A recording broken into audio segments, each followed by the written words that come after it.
male, male, male, male, male, male, male.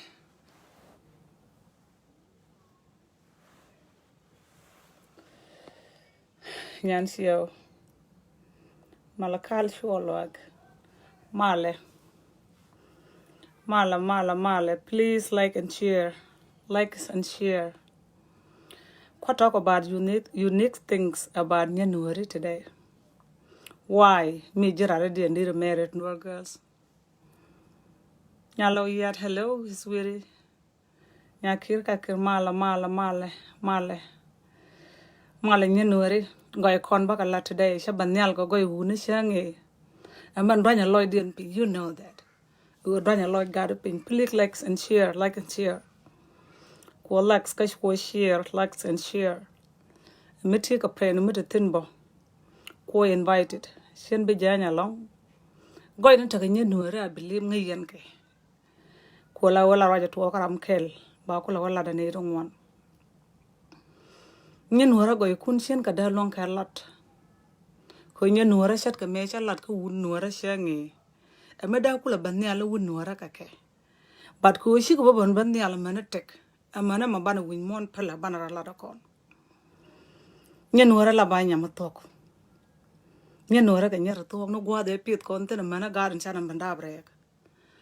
Ko Nuer la bara madagan sio. Tal Nuer mala dok. Nuer la shiwa. Nuer la te ka let. Nuer la te ko gomo pot. Nuer me charo de ti uda wajanda na charo de ti we shang de sha we year. Oh my goodness. Ala ja ngi nyamo Nuer ta chara baya. Kan Nuer me nyu to ware le da a sha about ti de ko yan. A sha dai ni jedde to kon ko pen ji de shi ko pen sha about ti de ko yan ji de sha ko yan le de. Ala ja ngi na mo Nuer ta. Kan Nuer mi shi jekre ni jalan jel ke jala ja jel la jeko la jir lu za Nuer la ra lu de. Nuer la jir lu da. Tal Nuer mi yam. Tal ja. Mikini man marriage, can Nuer, you need to marry the Nuer girls. Imagine outside Nuer tribes. Try them. They are so smart. They are prettiest more than anything in Africa. I believe that. Yes, I believe that. Nuer.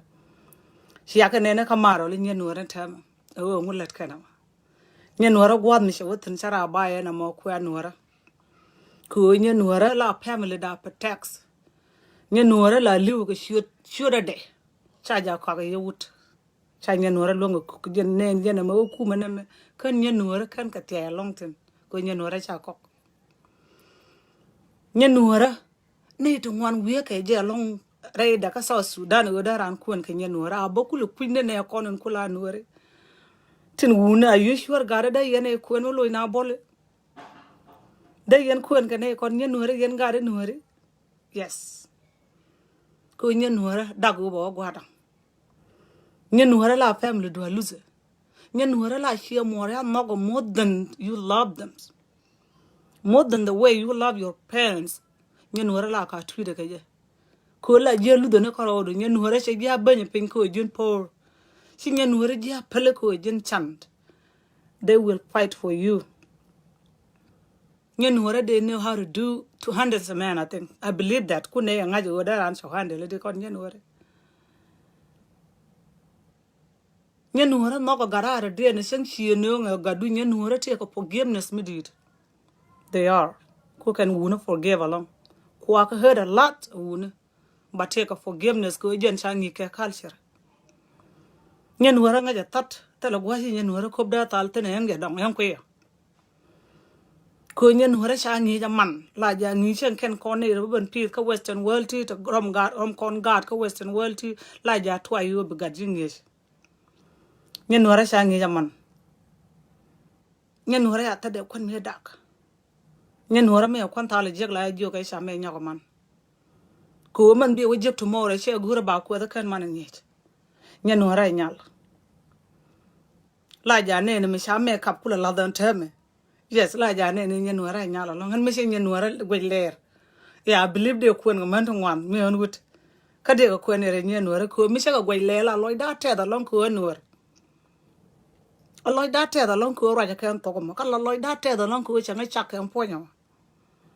Ko gwa mi shin Nuer ko ten sara bae. Ka gwa mi jel nye Nuer ga je sara bae ni ko ludien.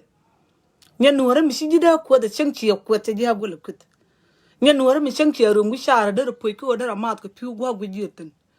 Nye Nuer mi chang chi bana la jal chang da jitem ko ni chang ki ne tes. Yes ta ga nye Nuer.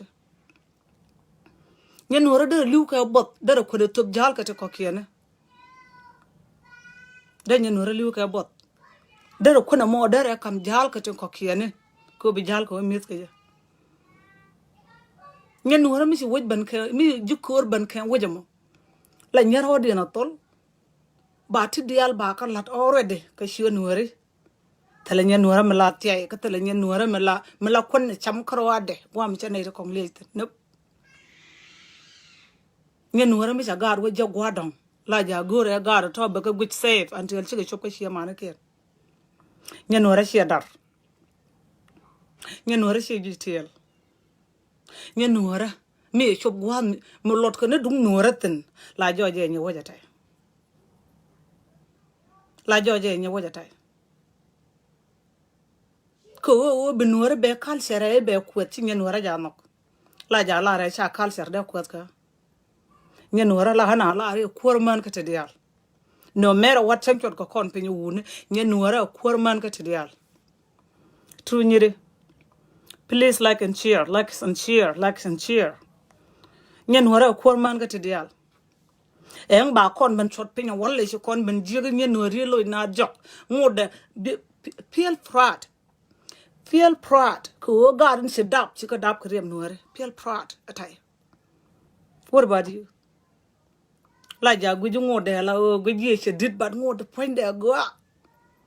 Kanya Nuer ma sha bira believe na ka man ne ni. Ani shi anen men shale Black Panther me barar me tar ka je ni ka bier ke ne kon swa go la kan mari atai. Lan ka go ne ka man kon sha bira go la nye Nuer ne ni sha bir. Gwadon kwalok bertin ke ngwet. Ka gwad ye kon kule chop tin chara ne ko la ngune. I'm so proud to be a Nuer. If you're not Nuer and you're mans, twy Nuer girls, you're gonna love them. Believe me, Damar.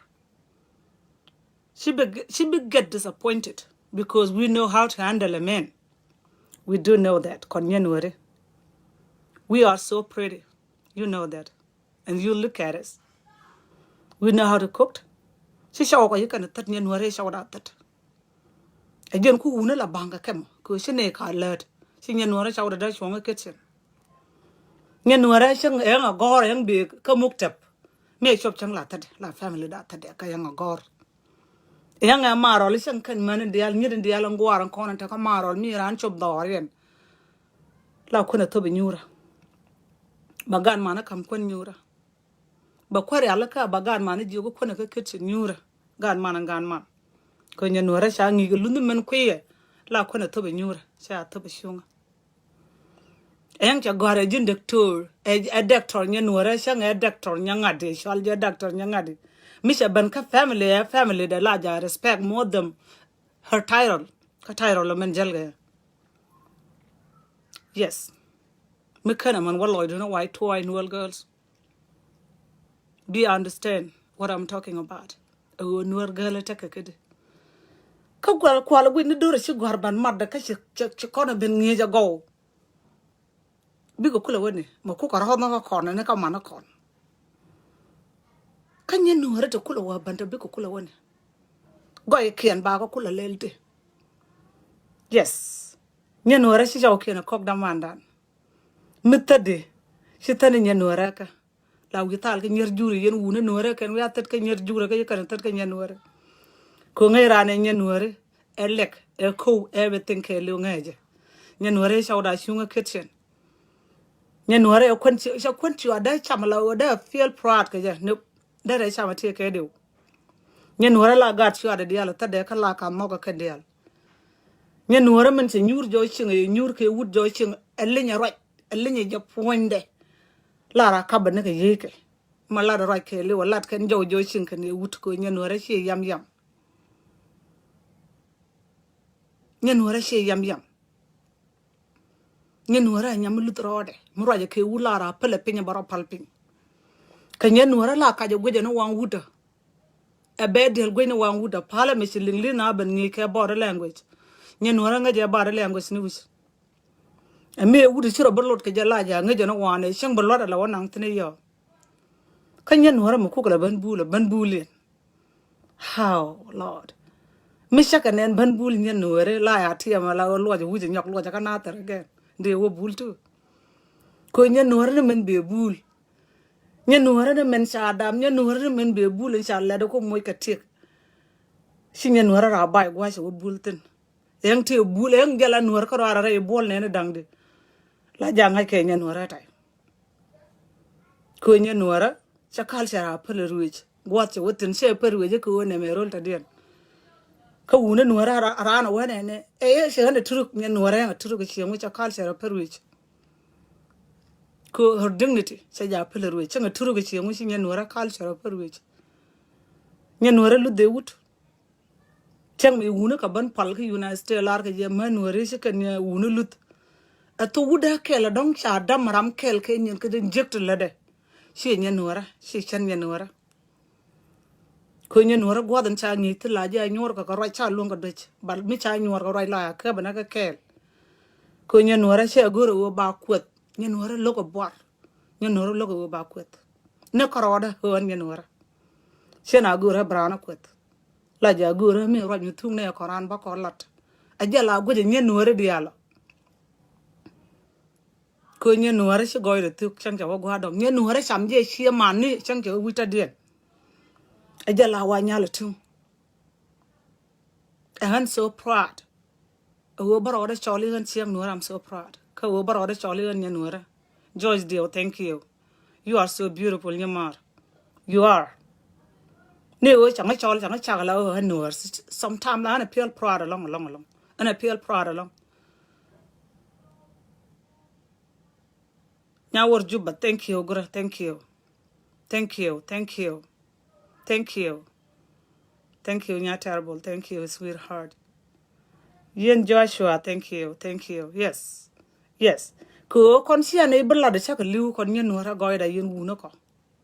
Ba ka lat ka tet ko sia ne berlat. Ko si western world a kon ban moy ke culture mi sia ne lo ko long. Nyanga rika, thank you. You are absolutely proud. Agent proud, Gura, thank you. Ko western world a kon ban moy ke ting mi sia man Nuer sia ka balel la sia ka lo pen sia goy dien ngach o de goy dia lat ke di. Bat ba ka lat kon. Binere lat kon man Nuer ka goy den ngai ne ka koro. And wo ba ka man ke culture ko chi culture our dignity cha bananga bang. Goye shi kon go ka manako. Tin chi go ka nyed dial ba ko nyogo adap ka ba ko no ngat ko. Wo kon man Nuer a kon nyerto go. Wo kon Nye Nuer kon nyerto tok.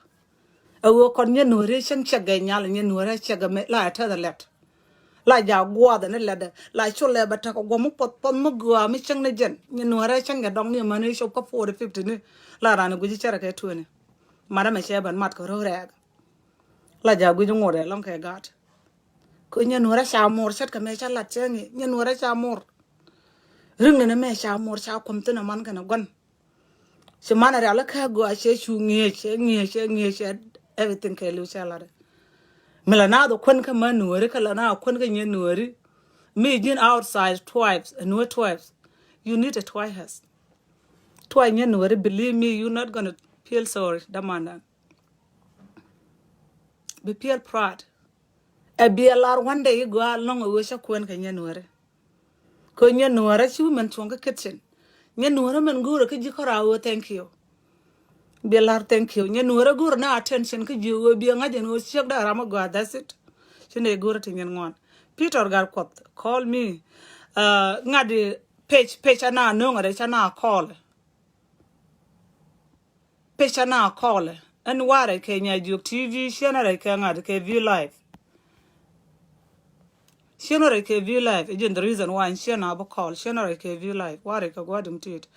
Page mukwala ware ke Facebook da deji ne but ware ka gwata please like and share it ko share too Nhà nuôi bor. Hey there. Male. Nhà nuôi ra. Chẳng chả gọi ra what ra cái gọi si ngu they so smart. Mita kare kilat kene wood kel chu darling. Ko I used to be seta ka class ke wune kel ngai ro ma wale. Tela ta class ke wune kel ta ni na ta ta kel let did already ke Ethiopia. Tengai kene nya nuori ka ngana mi sine nyura kilat ka kel. Ko nya nuori sa no ge balle nyaran. Ko jen sa ja le de kel yak. Gwa de wal cha nyer sa ga shot pin bat gwa de si ban banne si nyer par ke wune. Si ka par ke wune. Nya nuori ni ka Ethiopia na la be let ka office ba balle de ba balle ka be kwa king de ba ka balat. La kwak shek na bana lede cha ka khane cha let ko nuor se ja no ge barar di lat nuor se no ge barar lat nuor se no ge bataka kadam ko nyin sing de kana ka tol nyen nuor se no ge ko nyin sing de kana ka tol la nyin sing da la de kan dia la ka le de kan dia a shang be let ka muk ta be shu shiengu la ban la bi ne muk ta ba le de pin ba ka kwany ba yer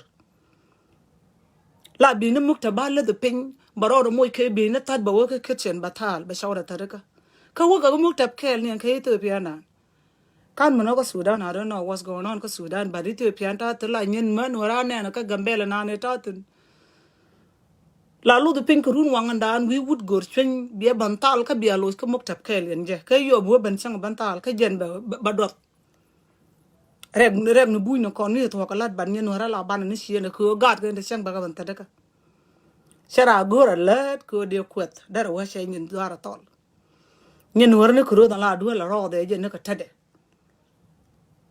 miss your other you know that go da more lelde la nyen wara du la ro da ga la nyen wara du la bi la ga nyen wara la ja ngi du la mo tay mi ci ret kare de la ngi nyen wara ci nyen wara ra bay gwa mi ci nyurtin ke gwa mi ci do yan pin tin cara bay sang kan ma tot la ja le da ka loy da ke lew ko ba nga ju nga ja lat nyen wara gwa mi ci nyurtin cara ku je nyen wara lara jaga gwanna dial kala nuore dial gujje la we chang cha kware juru mi chen nuor we jak la ja chole da man se ja chole gat gwar ka ja chole kwe ko nye nuore no ka kam mi chole nuore long more than anything no ka kam mi chole nuore long and sien barada long today a part 1 ka nye nuore sha ngi sha part 2 sha lel ka goy wune nuore today sha ban yal ka part 1 ka goy nye nuore o kon nye nuore kon nyert go mu wi ko nga nyi jura she da mane go ti ko mi jeng ma shakale she da mane go ngoyen ta ka ne she ron ka ji but chang ni ji wang du bare long we ku nuore din wura wa ko nga nyi jura she chang ni ji la o bar wang du long we ku nuore we ndi nyi jura tut ka je di ye tut ka nyi nuore ma ra yen ga to kel ko nga je she ji bu lo nga kwet ko to dun ko bieling che da lo nga kwet ko to dun ko bieling ba da joro kwet ko to den no matter what a young ling and to den take away me da ko dije she we la ne ya let kon nyen nuore che nga kin shaw du kwet ko dun ko di yo kwet ka par bul tu yes but kan yer jure ko da ran ko da tan da ran gu nuore ko da tan ko she ra ka to ke goy ko kon nyen nuore chen ga da to ka lat ko gwar me dum tid mi sha wala da ka de ga lat jok ajanda lo da ko lo pe bat cha ben nyal ga ko bi anga jen go ne ga cha ben nyal ko nga ye tele wudu bara ben jej aba go nyi nuori aba ka bala de jen tele ja cha ka bala de jen ko ala me ne ka mana ko nan ta ka western world ngwam ku ka let war kan sang de ni siang ne ka ka ko ngai ken ne han nyi nuori me dara tai ne ken nyi nuora la donga ka lat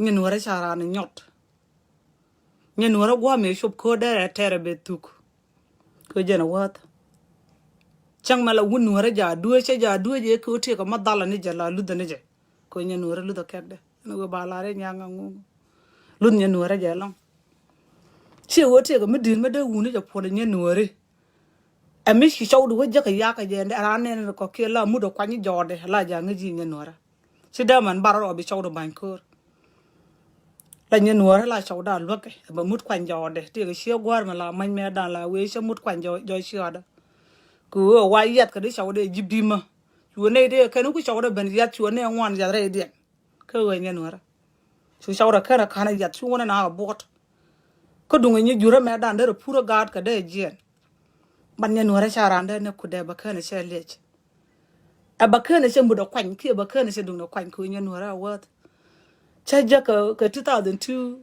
wi da ka bur be wana kor me wa gado ko ban to wa me wa ne ka shu ne kin ma mach kon nyer shu ne kin ma mach ma la ke ba ma ja ne ke tet kel ge 2002 la ma ja ke ba ke tet kel bi ngo ku nem ne wu no ko kor and what that done so kula gor no de jam de ngulel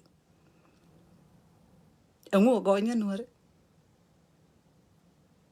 mu wu na ra bul ni siang la kana rew ko wo mo te ga nyera bim kan gaten metal nyera bim ke wu ja ma shu wu nya wara bul kaji kan da bi na kwan ban mi te wo mo te ga nyer la bol ma la joy gaten lo so be proud nya mar o jin nya Nuer be proud ko sha da ba Nuer be proud ko sha dab ka ga Nuer en ngi ni nya du ke culture cha ni ka je more culture ana go can you know you are so beautiful no matter what we go them cha je da ba nya Nuer ne ru bom you are so beautiful ngi ni God kon you ne nya du kaler ya gadu ro Nuer cha ro da ko go cha wutin la no ngana ran si Nuer ko la ma da ra re de wam ci Nuer wutin ya nga ke la ja nga ke na mo Nuer tai ko che ja gore ba chore ne ni ko la gore ba fight be nyur ga nyure be proud crowd kami jin wun mi shima wun Nuer if you're not a Nuer man you need to try it try nya Nuer you're gonna love them because they will cook for you they will do everything for you they will love your parents and they're supporting you. They will supporting you 100%. Ko nya Nuer la shawda support parliament shaga support wun. Ban nya Nuer la shunga jo shiwade. La shunga jo shiwade. Cha shawda palawa. La shawda support yang gwe je ki ngula loide we ha gan ka. Yes. La nya Nuer would support ni ko gan ka. Ka shi wun na support. Shi wun ka support. Emi ka dak la nya Nuer would support ko gan ka. Ko mi shop ka dab ko Nuer lun nya Nuer jalong thank you chen be jang too much charoy too much and another things and burn shoe ni video ne ko ne rent live ni chiang chi ko ngwan ta but batam video ne ban ka lerech week baga lat ke ka gwadum tit but ban ka lerech yen nya mara dia ta la ba ka share kala ba ka lax too villa generation lat cheng mi ti ka tapping mi shi guje go banalat so mas mi ka jan nya juk tv or nya jong malus bol shoda ko nga mas sen ban live ban ka chat mana goy ko lat ko nyen kon del tin jek chaga ke go wuno kon ro ba ka la ken del liu changa ta ga long ne to wan di wa jen we da na me chagan be na wara dul sha ba lar male ne to wan long wuno to wan di chi ka be lar male long but kan shura go shen go ko na hurt an lo da ro da la gan ko nyen wara kan shura mention televisione nen shalelde ajen go goy kon bana kalat ka bana je ko lat bat cha ka nok wun te ta wun lo ke long ko te ledi donc ci ko worum go te la ra den ke cha ka nok wun but you know what freedom of speech ka United States agency ane jel na wi shara ba na pan ke real ko na ran te ka freedom of speech so me Africa ne de pan de jel wi shara ke real shi shaga ne go already si konde la ne ne kong si kada lo wisar so on tala ram kudene je bat go e kon kan je kon guro bana kalat bana je ngaje wona me je bana wa chana ba pen wo chana ra thank you nya Nuer you are so beautiful nyamar you are so beautiful ke we nti shaka je nya Nuer I love you guys and I'm so proud to be a Nuer girl thanks God bless you.